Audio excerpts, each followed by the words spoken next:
Alright, so just getting this camera situated here. I'm going to break this into two parts. So originally this air cleaner had a steel wool type mesh, and you'd put oil in the bottom. The mesh was attached to the lid. Now there's one of the spot welds is right there under that little bubble of paint, and then this ring fits down on there and allows for a small gap between the lid and the canister, just like that. When I got this air filter, the wire mesh was rusty. You know, if you've ever seen steel wool left out in the rain for a year or two, you can see how rusty it is. So I found this paper filter, which will work just fine. It's not original, but they're hard to find, the originals. So what I have to do is insert this donut on the center ring to a level which will allow just enough clearance between the top of the air filter to let air go in. So 1/4 inch probably. And then what I'll do is I'll weld this ring. I've already cleaned some areas, cleaned the paint of some of the areas around the center here, and then I'll weld that little support in place. And what we're going to wind up with, well, that's perfect right there. I like that. And then of course the elbow will fit down on like that, and I have a piece of all thread. It's 1/4 inch diameter, 20 threads per inch.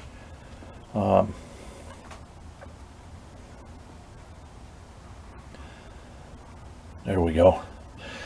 And that'll come up through, let me get the air filter, and that'll come up through the bottom,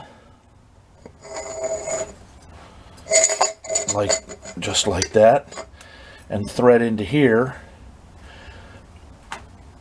and hold everything together. Now I have a washer and a 1/4 poly lock nut all ready to go. And again, I know it's not original, but a poly lock nut will resist loosening under vibration. So I'm going to fit everything together, and finally the PE197 will have a filter on the intake, which is exciting. That'll put the generator back to where it needs to be. So I'll be back.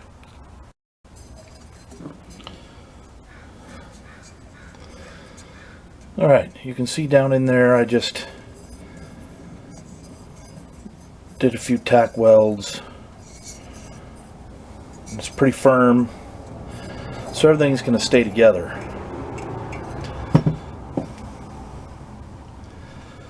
Now, I bought this welder, oh man, back in 2004 when I bought my first Weasel. I still have the original hood that came with the welder. No, I'm sorry. It had one that you had to hold in front of your face. So I bought this at the same time. I don't know how many spools of wire I've burned with this thing, but it keeps going. It's just great. I love it. Welding's not that hard, you know. Pick up a welder, get some cut off sheet metal from a sheet metal shop. Go home, watch a couple videos on YouTube. Today everything's on YouTube.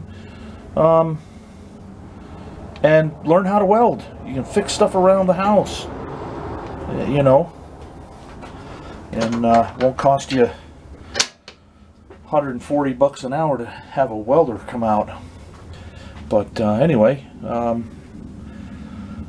say it's definitely saved me a lot of money over the years. So next thing I'm going to do is cut the all thread to length. And oh yeah, let's look at this. So get that piece of burned primer out of there. So once everything goes together, I'm going to have a gap all the way around that's perfect. It'll breathe very well, filter out anything getting in there. Also, it'll help keep moisture out of the intake, and you know, whatever cylinder happens to be at the bottom of the whichever piston's at the bottom of the cylinder, and or an open intake valve. Keep moisture out of that cylinder. So, all right, be right back.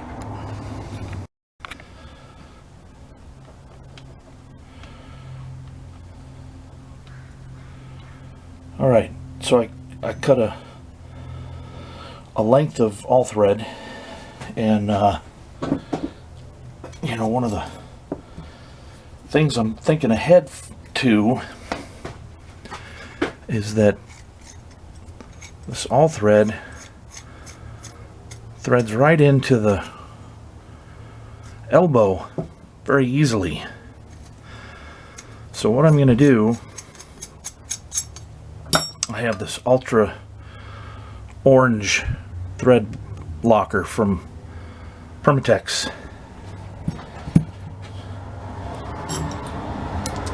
and I'm going to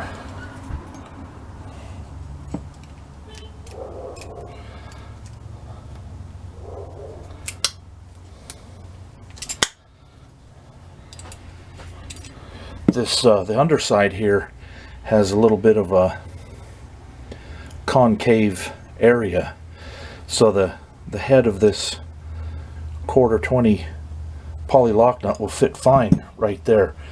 So I'm going to thread this down to a certain point. I need to get my little vice grips a lot tighter.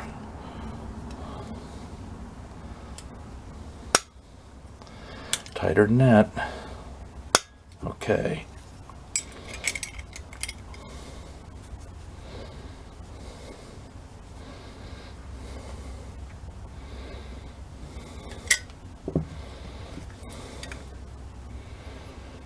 That looks about right.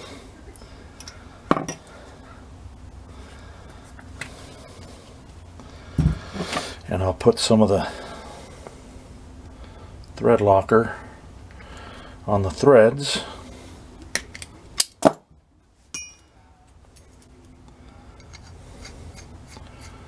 Thread this into place.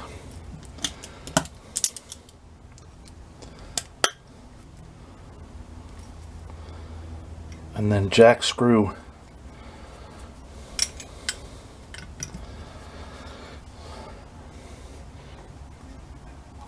the all thread against the threads inside the elbow. The reason I did that is if I try to put a poly lock nut on the bottom, it's just going to turn and turn and turn and turn, and that'll annoy me. And when I go to take it off, to take a look and see if there are any critters or anything or leaves inside the canister, I'll be able to get it off without pulling the all thread out of the elbow. So here's what we're going to look like when we're finished. And that makes me very happy. Here comes that idiot with the... I don't know why people can't fix their vehicles. Okay, so I have to cut this down a little bit, and I will be back.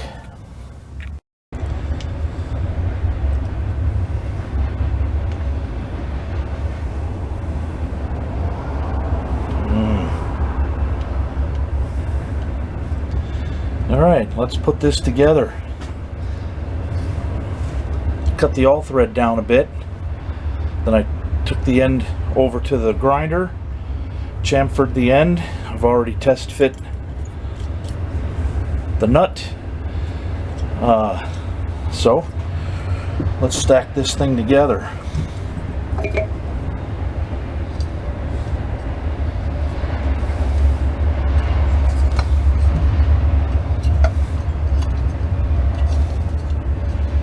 I'm really enjoying this. This is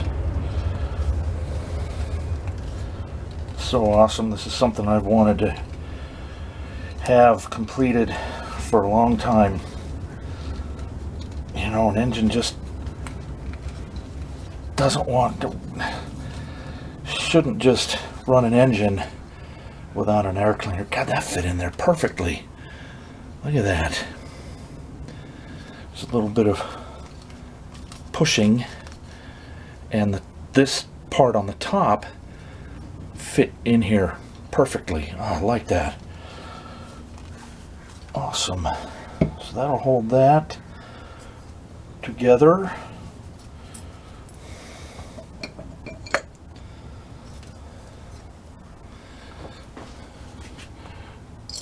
Drop the washer in and the nylock nut.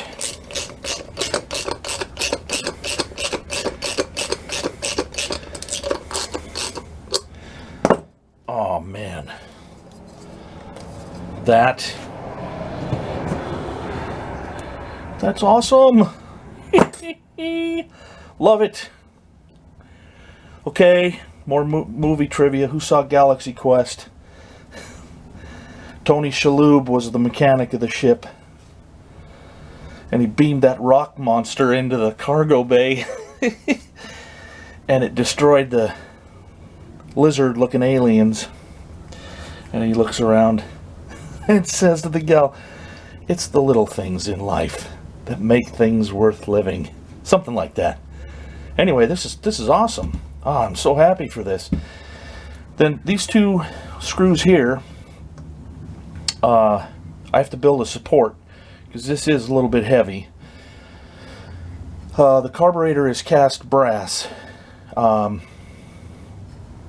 the intake manifold is cast iron. So it'll support the weight. We just want to have a little bracket to go from this point here on the elbow to the engine or the body or something. This will fit towards the instrument panel side of the generator, and then these two little set screws here come through the middle of the elbow, or the inside of the elbow here, and hold it down onto the carburetor. So that's it for this one. Well, for this part, you know, I'm thinking, you know, I'll video fitting it in place. So yeah, be right back. All right, so I've disconnected the choke wire. Let's see if I can get this thing in here. I had to remove the toolbox that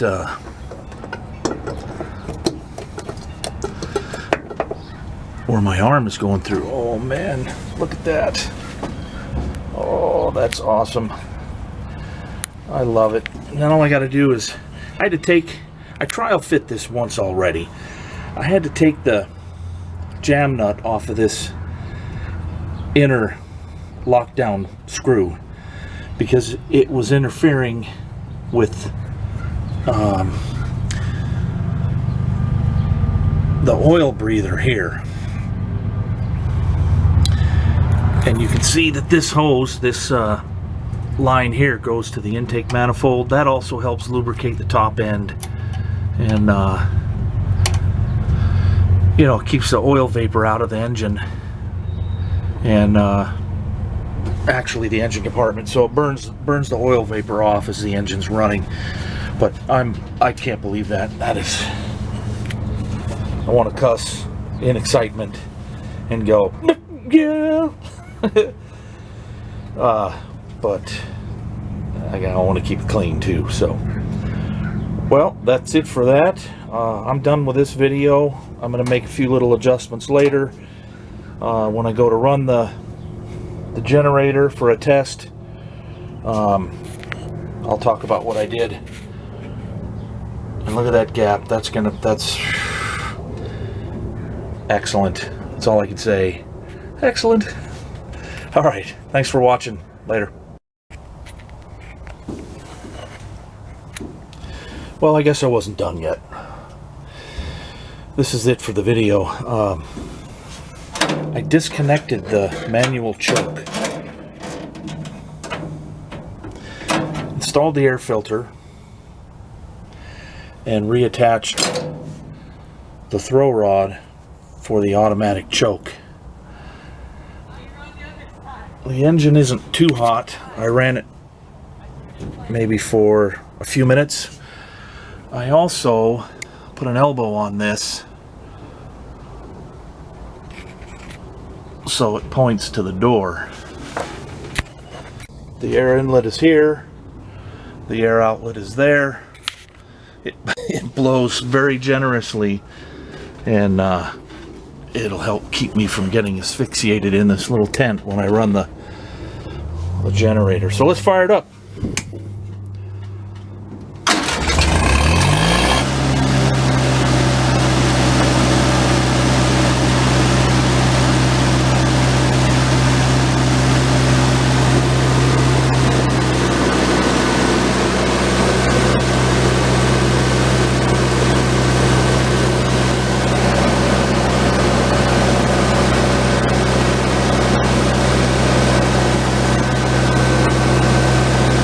Adjusted to 120 volts AC.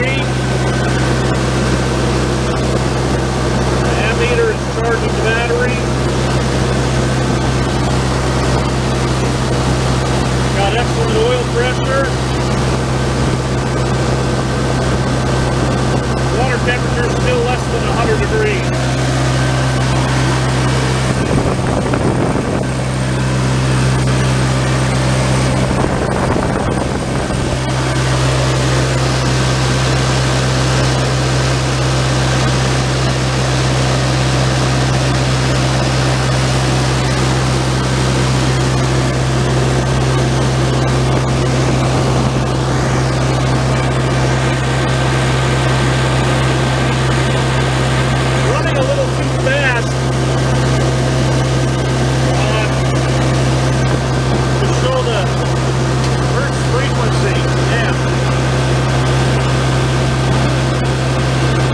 It's up above 63 amps. So I'll have to tune it down. Shut it off.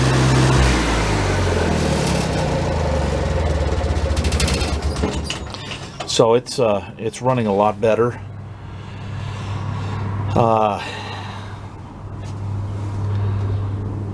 That I cleaned the carburetor out and readjusted the float. Off camera, I'm going to let it run a while and let it get up to temperature. The other day I was in here, and I didn't have this elbow on here, and the exhaust was going up, and there's only like about 3 feet between the top of the tent. Man, I almost got sick. My eyes were burning and sweating, and anyway, this helps out a lot. So I'm going to let it run for a while off camera, see what the temperature does, and probably adjust this linkage in here